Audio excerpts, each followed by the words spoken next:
So on this one, they give you the center and they give you the area. If they give you the area, 9 pi, area is pi r squared. That means the 9 is the r squared. And since the formula for a circle ends in r squared, then you just put the 9 there. And then you change the sign of this x and the y of the center to put it in the parentheses like we've done the last couple of days.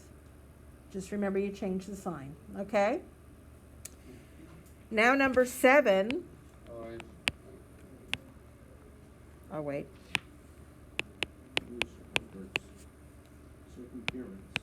Circumference.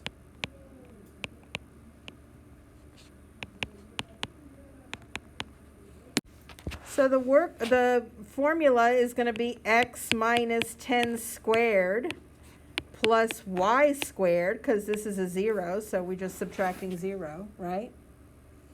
Equals, and now we've got to find the radius squared. So if circumference is diameter times pi, then the diameter is 10, the radius is 5. Does everybody understand that? It is. It's 2 pi r, which is 2 times radius times pi, or diameter times pi. So if the radius is 5, what is 5 squared? 25. The formula for a circle is x minus h squared plus y minus k squared equals r squared. I know r is 5, but what is r squared? 5 squared, which is 25. Oh, so literally. So if the center is 15.5 and the point on the circle is 17.6, then the 17.6 is going to be on the circle and the 15.5 is going to be in the middle of the circle. Well, I already have the center. I just need the radius. So the radius would be the distance between those 2 points. So if you graph them, you can do them with Pythagorean theorem, or you could use the distance formula. Got it?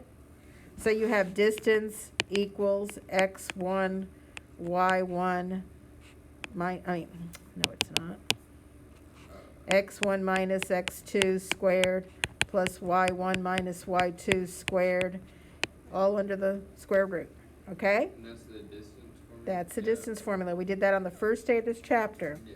So this is x1, y1, x2, y2.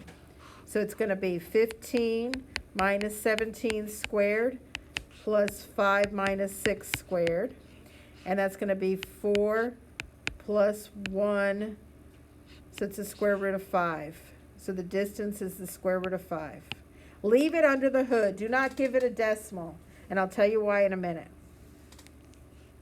So the equation is going to be x minus 15 squared plus y minus 5 squared equals 5, because square root of 5 squared is 5. So your radius is square root of 5, which is 2 point something, but your equation has the 5 in it, because you have to square it in order to put it in there.